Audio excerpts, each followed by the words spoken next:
What up, ladies and gents? It is Tuesday. Man, it's hot. What if you could just sweat it out? What's he talking about? Let's find out. Shut up and sit down. The Business Bros Podcast was created for you. Learn from the business professionals who come to share their stories. Find out what's working in business and social media, what's hot and what's not, straight from the mouths of successful entrepreneurs out there doing the real work. And now, welcome to another episode of Business Bros. What up, ladies and gents? Man, from East Coast to West Coast, we got a good show for you guys today. I got two fellers who are in phenomenal shape. I thought I was in good shape. Nah, I mean, I do a little bit of workout here and there, but these guys can teach you how to take care of your body, your mind, and ultimately your soul. I got the Sweat It Out podcast crew here today. Josh and Anthony, welcome to the program, fellas. Thanks for having us, man. Yeah, really appreciate it, man. All right, let's just dive into the nitty gritty. Anytime I have a podcaster on the show, I want to know, what was the journey like to getting into podcasting? How long have you been doing it? What's it been like for you? Oh man, it's been a ride so far. I think Anthony would agree with me on that one. 100% from the beginning. Yeah, 100. Yeah. So we launched our show May 5th, I believe, May 5th, and we started, planning for it real hard, probably beginning of March, like right when the lockdown happened here in Miami. But we've been talking about it for over a year now, and just, finally got the guts to say, screw it, and made it happen. Exactly. So was it the COVID gave you the time push? You were like, all right, now's the time. We got time. We're all locked in. Let's do it. Yeah, pretty much. 100%. It was just that, it was that eye opener. It was that, that moment of like, all right, what are we doing? Just, are we going to wait around and just wait here? Are we going to actually push forward and make this shit happen? It was just basically that time capacity that now we had to be able to do what we wanted to do and just not eat shit anymore for a year and be like putting all these excuses in front of us of why we weren't doing what we wanted to do. Yeah, that's the key, right? The getting the excuses out of the way. I mean, we all have them, dude. They're excuses, and I always do the PG version because I teach high school, right? I'm like, excuses are like noses. Everybody's got one, right? That's just got to mix it up a little bit. No, but I mean, dude, I was talking to Bernardo de la Vega from the Fiesta app. He has a program that's kind of that's shaping the way we do podcasting. Helps you create content really quick, right? And we were talking about the metrics of the number of people who have started a podcast. I used to drop the number that there were 1 million podcasts, and out of those million, half of them had 14 episodes or less. Well, boom, COVID hits, and all of a sudden we went from 1 million podcasts. We like doubled in the number of podcasts that are out there. And it's funny because we started in July of 2018. So we'd been podcasting for a while. It started getting, really good for us. And then COVID hit, and I can see our numbers go drop down a little bit, and we kind of plateaued on that lower end. There's just so much selection. It's like when you go to 7-Eleven and you go to get a soda or whatever, and there's like a million options at the fountain drink section. You don't know what to pick, right? So I think that's kind of what's happening with COVID. What's your experience been like as far as your audience when you're growing your podcast? At first, it was definitely an eye opener for us. I mean, we've been in the health and fitness sphere for quite a while and have our names out there. For the most part, the majority of people that we come in contact with know who we are from our social media profiles and, working with us and seeing us work with other brands. So kind of starting a whole new business, getting into podcasting was really interesting for us because it made us take a step back and understand, like, okay, it's a whole nother realm we're entering. We got to take it patiently. We have to continue to put in the work every day, just like we did with our other businesses, and let the cards lie as they may. I couldn't agree anymore. It was truly, like Josh said, eye opening. I've built my social media platform for quite a while now and really went hard into it. And, we've built our businesses and brands with it. And podcasting is another world, man. It's literally another world. It's another game to understand.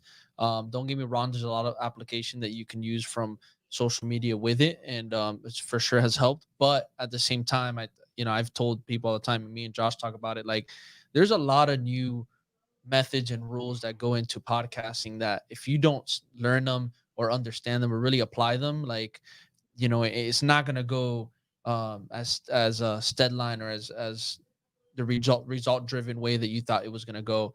And That's not how it works. That's not how any of this works. pushing through, really just learning and applying along the way what we've also learned really helps. Yeah, dude. You know what? Well, let me ask you this: what is the purpose behind starting the podcast and your existing business? Like everybody has a different reason for doing so. I know initially when we started the podcast, we were thinking about, I was thinking about real estate, right? I was like, oh, cool, I'm gonna start a podcast. Everybody's gonna listen, and then I'm gonna sell a ton of houses, right? That's how it's gonna work. And it didn't quite pan out that way, but it turned out for us to be one of the greatest prospecting tools I've ever come across. I'm able to meet sell people. one house.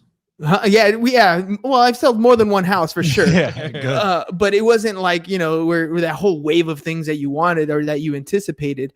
But it has become one of the greatest prospecting tools. I've met a lot of people like yourselves, met a lot of people here in San Diego. Some of those became clients. Some of them became referral bases. I mean, all kinds of cool stuff that came out of it, but it didn't pan out what I intended to at the beginning. What was your experience like? Well, here in Miami, where we both live, it really is about networking, right? And building your network and facilitating and nurturing the network that you do have. So for us, it was more a way, and it's not so much like, okay, for him to sell his coaching program and for me to sell my training programs. It was a way for us, one, to be able to get our message across, because, in the health and fitness sphere, and again, like Anthony said, it really does extrapolate to other areas of life. You mentioned it, mindset, even business in general, right? Like the foundation you set through living a healthy lifestyle really does correlate with having a healthy, successful business, with having healthy, successful relationships. So for us to be able to share the knowledge that we've gained from our network and we've gained from our experience, the podcast gave us that platform to be able to do so. And and I'm sorry to cut you off. It was Let's just, go. I wanted to just add on, like it really has opened doors in other ways of even strengthening your own relationships and network that you currently have. I think that's just another positive that I saw out of the podcast, where it really solidifies that connection you have with the current, big networks you're working with. And also too, you bring them on, making them feel special, making them, share their story, their spotlight, give them that spotlight. And it really solidifies that, man. It really creates a stronger core communication and relationship with that person. And to me, that's a huge plus, because if you can also reinforce what you have already, and keep that, I think that's a huge win. So, for us, when we started out, it was purely audio. We didn't have video component at the time. And it really turned into a great way to have a business therapy session. So the bro, the other business bro, he's in the insurance side. We own an insurance agency together. We've done a lot of business stuff together. So we would sit and we'd talk about what's going on in our businesses, maybe, different marketing strategies, dollar productive activities, these sort of things. And we'd sit down and we'd dig into it. And we'd joke about it at the time, some of our listeners, and it was like episode 3, nobody was listening. Mom maybe listened or something like that. Right. But it was the ability for us. Yeah. Shout out to mom, who always listens. Right. But it was the ability for us to sit down and talk about what we're doing in a public forum, so that people started to, and slowly but surely people started to communicate. Right. And they're like, I'm going through the same thing. I have that same struggle. I felt the same way. And it allowed us to grow an audience that maybe connected with us on a more personal level, and then eventually that kind of turned into more of a business relationship for a few of them, right? I can't say it's the many. Most of them, they follow along because they like what we're saying or whatever, but not necessarily. I'll probably never meet them in person. I might never do business with them, but the message still gets out there. When you guys are talking on your podcast, is it specifically about what's going on in your business, or are you more geared towards like different things that are health related, like how to do certain workouts or how to what you should be eating? What's the main premise of your show? It really depends on the guests that we have on, and really what their strengths are, what they've been able to do in their career. Again, we're really just trying to use our platform, use our podcast as a way to allow people to understand that the struggles that they go through in life, they're not alone in, right? And the achievements that they get, they're not alone in. So there's always, and you probably know from your own business, at times it can really feel like we're alone when we struggle, when we have difficulties, even when we have successes. Like, who's there to celebrate with us? So this is a great opportunity for us to be able to share those successes with other people, with the people that listen to us, as well as the difficulties, because we fail all the time. Exactly. And I think that's spot on too. What Josh was saying, just because, when we do bring on these guests, it's allowing the audience to hear from our side of our experiences, successes and failures, and also the guest. And and some of these people who might have come across that guest before, or maybe looks up to that guest, and they hear something there that relates, that hits home run for them, that was like, wow, they went through that and they're this successful, they've been able to do it, and they went through that. Holy crap, I went through that too, I'm going through that. There's no reason why I can't push forward, or there's no reason why I can't move ahead in life. And I think it's just powerful when you can hear these conversations, amongst certain people in your network or outside of your network, when they come in and you guys collectively come together and communicate and share these experiences and stories, and be able to see like what people are really all about, their character, what built them, what makes them stronger, why they are where they're at, and showing people that, you're not alone. You're not alone. But most of the time, people have gone through a ton of shit. I'm sorry to say, but if somebody's gonna tell you that no, I haven't gone through anything, that's bullshit.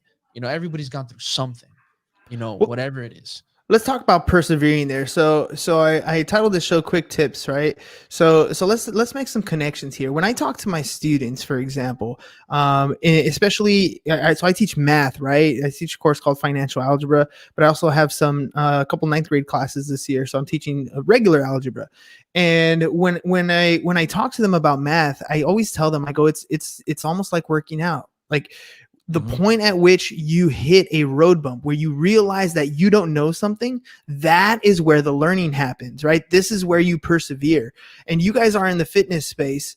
And I love one of the videos that actually Will Smith put out. He's like, the whole point in working out is actually to get your muscles to the point where they fail, right? Where you can't do a rep anymore, because it's at that point that your muscles break down and then they heal, you get sore, you get stronger. And after that, your body makes an adjustment and you can do that. And the same persistence is necessary, whether it's a math class, whether it's an entrepreneur in business, whether it's, your even things as dietary instructions. What are some quick tips that you can get somebody who maybe they took a break in their fitness, maybe they took a break in their diet, maybe they're ready to come back, maybe they've been at it for a while, but they just need to get back in the groove of things? What are some quick tips to get people back in motion, and how does that help them in their regular life? The number one thing I would say is, people just have to get going. Yep. At the end of the day, and I put this up on my Instagram story earlier, right before we get on the podcast. You don't get anywhere. Nothing changes if nothing changes, right? You can't make progress staying in the same spot. So regardless of what the future holds, you got to get started, because, like you mentioned, perseverance leads to a lot of knowledge, right? Ryan Holiday's book is amazing, right? The obstacle is the way. The biggest learning experiences that I've ever had in my life have come during the greatest disappointments, without a doubt. And I'm gonna add to plain and simple, keep it short, is, and I've said it multiple times on our podcast, but I have this saying where people need to reverse the famous phrase that goes ready, set, go. It needs to be go, set, ready. Because you need to go to set yourself up for success, so you're ready to blow up or ready to achieve what you're here to achieve. And when you can do that and understand that imperfect actions is what leads to success, and you create that urgency for yourself, and you're able to trick your brain not to allow it to make you feel comfortable, that's where you're going to start seeing results. And that's why you have to dive into the unknown, the uncomfortable, to experience what is on the other side, because you won't know if it is good for you or not. You won't know if you're going to love it or not until you experience that and allow yourself to go through that. Dude, it's so true. I mean, and you're preaching to the choir here. I'm big proponent on action. I talk about action all the time. My Instagram post today was the actions you take will inspire those around you to take action too. You want to be the inspiration, you got to act like the inspiration that you want to be, right? Like the fact that I get up every morning at 4:20 and then I start my workout and I I love run that, my by the 3 way. miles. I love that. I'm a 4:30 a.m. guy too. You're a so 4:30 a.m. guy. I got a Yeah. 5 a.m. club. So from 5 a.m. to like about 5:30, I'm doing, and I don't have like an intense workout, dude. I do 200 push-ups, 200 sit-ups in that 30-minute period, and then I go for a 3 mile run, and that's it. Like that's the extent of my working out, right? But and here's the thing, I don't like running. And I tell people all the time, it's not, I don't look forward to running every single time I get started. However, I feel good when I'm done, right? When I'm done, it's like I've accomplished something. If I don't run, if I don't go out and do my workout, my day feels incomplete no matter how productive it was, because I Well, didn't complete everything I needed. and let me ask you, how much more productive are those days when you do work out? Oh, way more. So, and Right. here's the irony behind it, right? The days I don't work out, I'm more lethargic. I'm more tired. I don't feel like I have the same energy, as opposed to the days I do work out when I actually expunge all that energy. When I go for that run, when I'm sweating, when I'm, the morning is funny. After I take a shower, I still can't quite put all my clothes on because I'm still sweating, right? Oh, From yeah. I got Yeah, gotta I sweat cool all off. day. I sweat all day down here, man. Yeah, well, you're in Florida. That's Yeah. normal. You step up for a minute, you're done. You're drenched. Right? I don't know how you guys could ever survive with no AC out there. It's Reps, impossible. man. Like anything else, lots of reps. Crazy. but the other thing is, I do identify as a runner, right? And this is something that my brother pushed on me. He's like, "You are a runner," and I'm like, "I know, I understand that. I do call myself. I am a runner. I run my 3 miles a day. That is a runner, right?" I just don't feel like doing it, and I think people have this misconception of, I'll do it when I feel like doing it, right? I'll do it when the time is right. When pigs fly, when there's a solar eclipse, like there's always a date in the future when you're gonna think about getting started at some point later on, and that never happens. Yep. Right. It's like it's like you said, you're comparing working out with math. Who likes math? Who likes working out? You got to just do it if you want to be able to get through past that math test or be able to get the results you want working out. You got to do it. You got to put in that work. Obviously what you love is the result. You love that result so much that you're going to be willing to do whatever it takes to be able to get to what you love, and that's doing certain things you don't love. And that's the thing, one of the biggest things I see as a big problem with a lot of people is that you'll see that whole notion of like, oh, but if you don't love it, you shouldn't do it. If you don't love every moment, then that's not for you. That's not for me. You got to only do what you love. And I'm like, go after what you love, guys, of course. But you got to understand that even in what you love, there's going to be shit you don't like to do. And you have to accept that. And if you love that thing so much, you're willing to do those little things that you don't love in it to be able to get that lovable result you want from it. That is so true, dude. I had a student graduated my class about 3 years ago, right? And he wasn't a very good math student. He's the type of student who comes to me like, he's like, "CS man," he's like, I don't do good in math. Like I don't like it. I'm not very good. And he got by, right? He passed. And then a few weeks ago, I see him on my Instagram feed, and he's giving a presentation about the median home prices in San Diego, and he's giving me a statistical analysis of what's going on. And I sent him a message on Instagram. I was like, "What happened, dude? I thought you didn't like math." Well, the difference is now it's part of his pocket, right? Now, if he learns what he's learning, he can close a deal and he makes his income. All of a sudden, there's relevance. You've applied some sort of important aspect to it, so now you're willing to learn it. And I tell my students the same thing all the time. Same thing with fitness, right? I'm not saying you're gonna like going to the gym. I'm not saying you're gonna like picking up those weights. I'm not saying you're gonna like running. But if you want to feel better, if you're tired of being overweight, if you're tired of being, worrying about the whole diabetic thing, if you're tired of the way your body looks in the mirror, you're the only one who has control to change that, right? I mean, you're the only one who can make anything happen, but it will take that work. Yeah. Yeah. Every single day, and I've trained everyone from NFL players to 90-year-old Alzheimer's patients. And the key factor that I found in every single person I've ever worked with that's found success in the gym, in their own business and whatever, is that act of just showing up no matter what. No matter how you're feeling, it's like a relationship, right?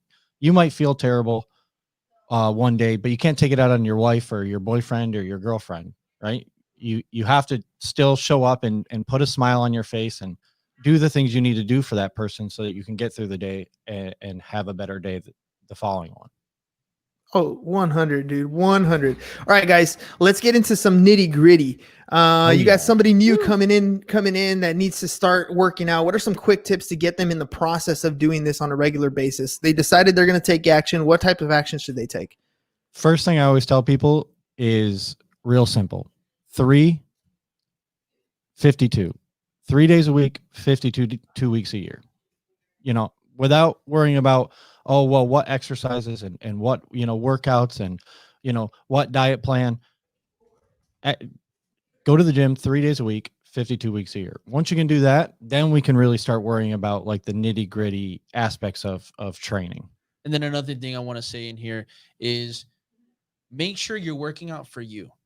That's a good one. Don't work out for somebody else, because this happens all the time where you get a lot of people, they'll come, hey, look, I need to do training because, my wife told me or my doctor told me, and I'm just here because I have to. Don't just go because you have to, go because you want to. Because if you're going because you have to, I will tell you that you're going to fall flat on your face along the way because you're not putting 100%. And then guess what? Your experience is not going to be that good. You're either going to blame more yourself or the trainer and say it's their fault or whatever it is. And then you're going to rebound. You're going to actually be scared to go back into training later on. It's going to be a worse probability down the road for you. I like that. That totally makes sense. Work out for you. But it always comes down to that, right? And it doesn't matter, fitness or business. The accountability lies on you again. Like and 100%. this is something that as soon as you can come to this realization, listeners, as soon as you come to this realization, your life will be so much better. You can never change anybody. You can't change somebody's opinion. You can't change somebody's perspective. The only thing you have control over is how you react to a particular situation or how you respond to a situation. You're the only one that you can control. So if you can change your perspective on how things are happening, work out for yourself, not because mom told you, not because your wife told you, because you want to. Like, and that goes for everything. Whatever happens in your life, aside from like, walking down the street and you get hit by a car or, you get diagnosed with cancer, we have no control over things like that. But everything else, you have control over in your life. You don't like your financial position, go make more money. You don't like your house, go find another place. You don't like your body, work out a little more, right? There's all kinds of things that you can do, but it's up to you. The accountability lies on you. Yeah. All right. What's another thing? All right. So working out for you. What's next? I don't know. You want to take it? Oh, I said the last one. You want to take Okay. this one? All right, perfect. Another big thing, just to kind of piggyback off of what Anthony said, is once you start working out for you, then it's really up to you to clearly define your goals, right, and write them down. Because too often, just like we were mentioning about working out for someone else, and then that kind of diminishing to the point where you aren't motivated at all. Same thing happens with your goals, right? If they aren't specific enough, and by specific, I mean very, very specific, to the point where, oh, I'm going to start going to the gym. Okay. When are you going to go to the gym? Where are you going to go to the gym? How are you going to get there? What time are you going to go? What days are you going to go? What are you going to do while you get there? Like, okay, I'm going to do lower body. Like you said, I'm going to do my 200 push-ups. I'm going to do, 200 sit-ups. I'm going to run 3 miles. Okay, perfect. Where are you going to do that at? Okay, I'm going to do that at Equinox. Okay, what Equinox? The one in San Diego. Okay, what street is that on? Where are you going to park? All that stuff really matters, because you're removing all of those scapegoats for why you're not holding yourself accountable, right? Whereas if I just said, okay, I'm going to go to the gym, I'm going to start going to the gym as my New Year's resolution. There's so many ways that you can get out of that it makes it almost impossible to accomplish. Whereas if you're extremely specific to the point that you have it down to where you're going to park when you go to the gym, it's almost impossible to not hold yourself accountable. 100%.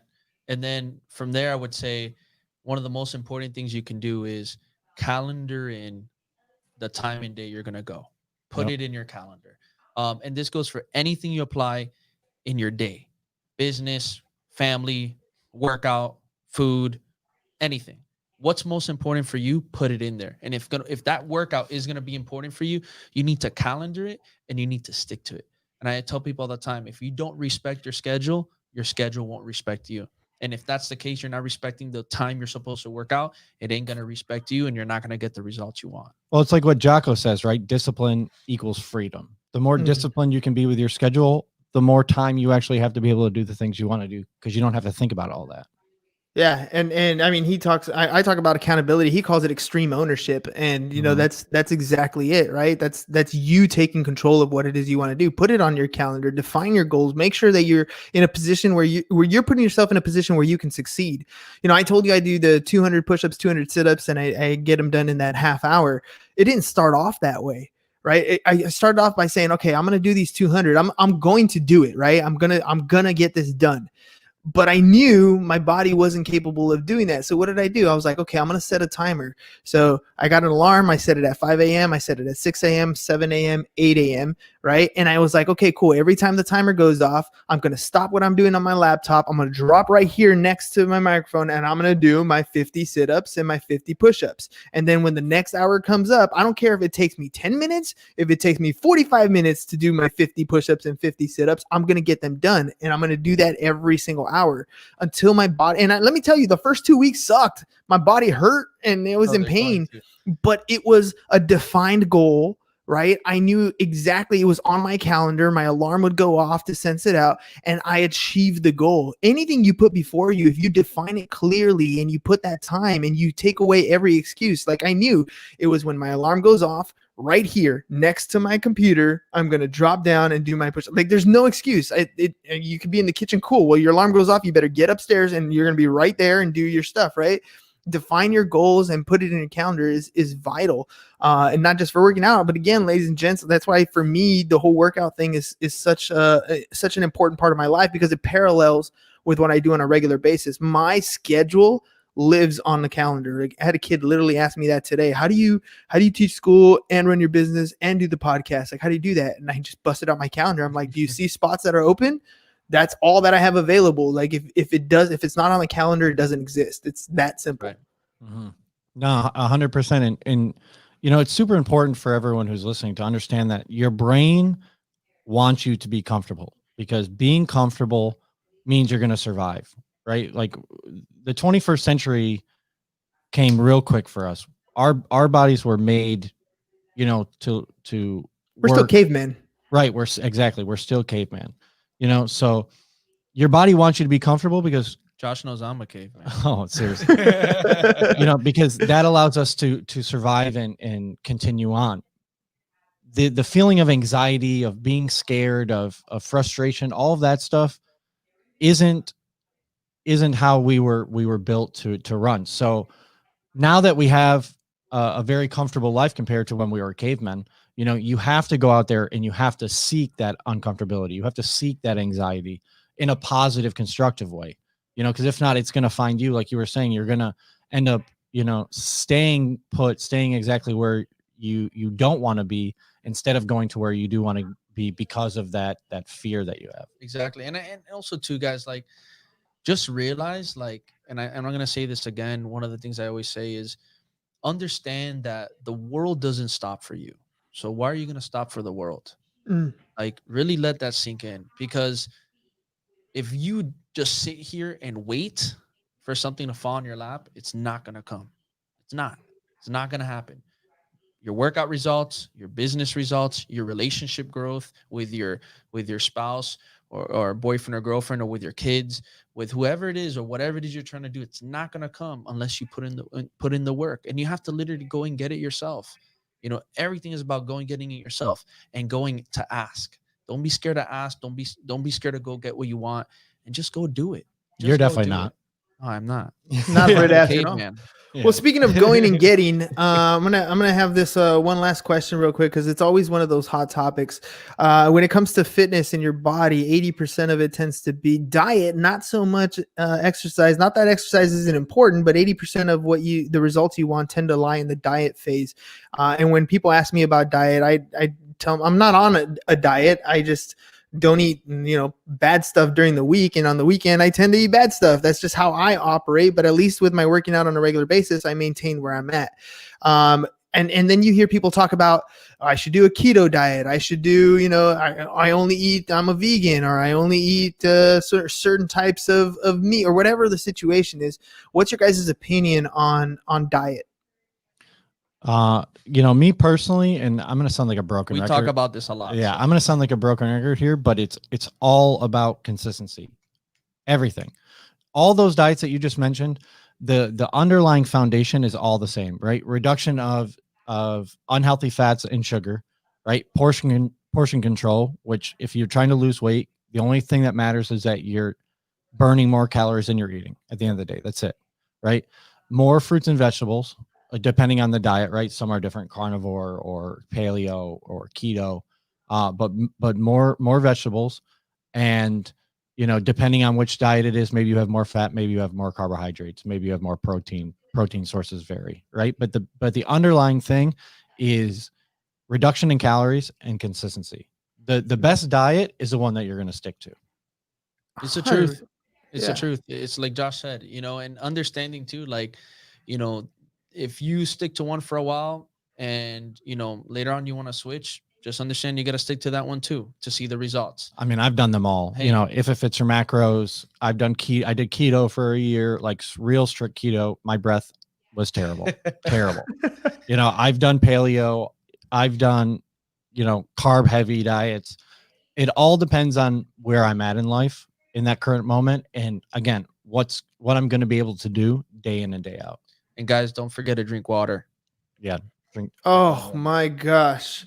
That's one of my greatest pieces of advice, by the way, is drink water. And when you think you haven't drank enough water yet, you're probably right. You haven't drank enough water yet. And even when you have, you probably still haven't. Yep. Yeah. And Even it's when funny. you're fishing like a horse, you probably still haven't drank enough. You probably still have it, right? And that's funny because people are like, too fast. yeah. Well, the other thing is people are like, oh, but I have to snack. I'm like, no, you don't drink water. I promise you will be full. Like, just go with the water. I don't like the way it tastes. Then drink it cold, because then it really has no taste. Like, there's a lot. There's a lot. It's the fuel that your body needs. That 3 p.m. feeling where you're tired and you're looking at the clock and you feel like you need coffee. No, chances are you need water. Right? Like, water is the magic elixir. I promise you. It hungover, drink water. Like, there's all kinds of stuff that water fixes. I don't take aspirin. I don't take pain relievers. There's nothing that I need. I'm almost 100% sure that the reason why I don't need any of that stuff is because I drink water all day. I mean, your body's mostly made of water. So, if you drink enough of it, good things are going to happen to you in the long run. And I would also add, like, food, water, whatever you're intaking into your body, like, be intentional with it. Like, really be intentional with it. Don't just rush and go through it just to have it because you're marking off the checklist because I have to eat, I have to drink my water. Like, actually be intentional with it. Well, and you probably don't have to eat, like it's okay to be hungry. Yeah, that's true too. Yeah. That's something weird. Americans don't talk about that. What do you mean okay to be hungry? Right? And we give it, I shouldn't eat every 45 minutes like I'm, Ronnie Coleman. What? No, well, I mean, but we have that whole idea of fast food, right? Wow, I'm just gonna grab 2 tacos real quick from Jack in the Box or whatever. You know what I mean? Like, it's okay. I'm just gonna grab those fries. I'm good real quick. You know like, what I love that they have on the West Coast though? Del Taco. You're a fan of Del Taco? I like Del Taco. I'm not a big fast food guy, but when I'm on the West Coast, In-N-Out and Del Taco, I'll hit it. I like Jack in the Box. So Jack in the Box is big over here. There's a lot of them, San Diego based company, right? In-N-Out for sure. In-N-Out for sure. I'm not a big fan of Del Taco, but it's probably because I'm in San Diego, so we got a ton of taco shops, like Mexican taco shops. So, like, I go to Del Tacos, I go to Taco Bell, whatever. But people might hate me, but I honestly say I think Five Guys is better than In-N-Out though. Oh yeah, you'll get some hate for that one, dude. Trust me, I've been roasted before, man. But the grilled jalapenos that sells me every time. I'll tell you what, the fries at Five Guys are good. The fries are really good. Anytime I can get extra, I'm all for it. Yeah, exactly. Just dump them in the bag. It's all good. It's all good. Yeah, we don't need that. I'll eat anything you put in front of me. That's a Dude, fact. That's a fact. And you know what's funny is I'm a lot the same way. Like I don't really eat very much throughout the day. Sometimes I'll have a good breakfast. I make the kids breakfast. I'll have breakfast. I don't tend to really eat lunch, and it's not because I'm not like sometimes the wife will bring in, especially now distant learning, she'll bring me she'll make like a strawberry salad or something, and I'll eat if she fixes something up, but I usually don't eat, and then I'll eat dinner, and sometimes I won't even eat dinner. If I eat a hefty enough breakfast, I won't eat dinner, and she gets on my case like, you got to eat 3 meals a day. I'm like, I just eat when I'm hungry. Like if I'm hungry, then I'll eat. Intuitive if I'm not eating, though. hungry, like then why eat? Yeah, I mean that's what we call intuitive eating, right? Understanding the triggers and the sensations that your body are having, and act accordingly. And also too, like keep in mind, if also seeing how your training regimen goes, and your body requires, a certain amount of fuel, and you need it, then take it. So also that can play a huge role in, the food you're ingesting, depending on your training regimen as well. Dude, my stomach talks to me. If it talks to me, then I'm probably hungry. Like that's usually my gauge. and literally anybody else can probably hear it. It's like talking to me like, come on, dude. All right, I'm ready to eat something. And that's usually the time I go and I'll grab something, right? And then I'm good. And then I just keep going. And I don't know, man. It's probably not by the book, but it's the way I operate, man. So I just if it works for you, it works for you. That's all that matters. It's like another big problem you see all the time is like, they're like, oh my God, the baby didn't eat enough. They only wanted like 5-6 bites, and now they're not. And then you get that, especially if you come from, I've come from a Latin family. It's like, you got to eat till everything's done off the plate. And I remember shoving down my mouth as a baby. I remember my mom would be like, I look back and I think I did a mistake, by shoving so much food until you made you forced to eat it. Cause that's how we were like, oh my God, he didn't eat enough. He's not chunky enough, or he's not healthy because he's not going to be strong, and it's just a huge misconception of thinking that you have to eat every single thing off the plate. Oh, dude, it's definitely a Latin thing. My mother-in-law always tells the story how when she met my father-in-law, she goes, yeah, I liked him, but he was skinny. And I just thought to myself, I'm going to plump him up. That's how it works, dude. And sure enough, man, good cooking will do that to you. All right, fellas. Time. I got to get going here on time, but it was a real pleasure having you guys on the show. I hope you guys enjoyed that. Appreciate it. Yeah, of course, man. Of course. Maybe we'll do a swap. I'll hop over to your show and we'll do another one. Oh, for sure. That'd be great. We'll send you the link. Awesome. All right, ladies and gents, check out Sweat It Out podcast. These guys are on. How often do you guys put shows out? 3 times a week: Tuesday, Thursday, Fridays. Yep. All Sweet. at 3:15 p.m. Ripping it. And where can we find you? YouTube, Instagram, Apple Podcasts, Spotify, anywhere podcasts are played. Yep. Cool. And then if people want to get a hold of you for coaching or workout stuff, how do they get a hold of you? So Instagram, you can find me at Mendez Fitness, MENDEZ Fitness. And my email is mendezfitnesspro@gmail.com. And my YouTube is Mendez Fitness. And you can find me on Instagram at the MVMT Coach. And my website is same thing, themvmtcoach.com. Sweet, fellas. All right. Ladies and gents, hopefully you guys had fun on the show today and learned a little something. Just get out there, drink your water, work out, have a good time, and live life to the fullest. That's all we got for you guys today. Fellas, thanks again. Peace. Thank you, man. We appreciate it. And we're out. Love. Thank you for listening to the Business Bros Podcast. Are you looking to get more clients or to increase your income? Hernan, the business bro, can help you generate referrals through the power of podcasting. And James, the insurance bro with Pipeline Insurance, can help you effectively add insurance to your existing business. If you are ready to create wealth today and generational wealth for tomorrow, email businessbros@seeusfirst.com to schedule a free consultation or join the Business Bros Network, www.businessbros.biz.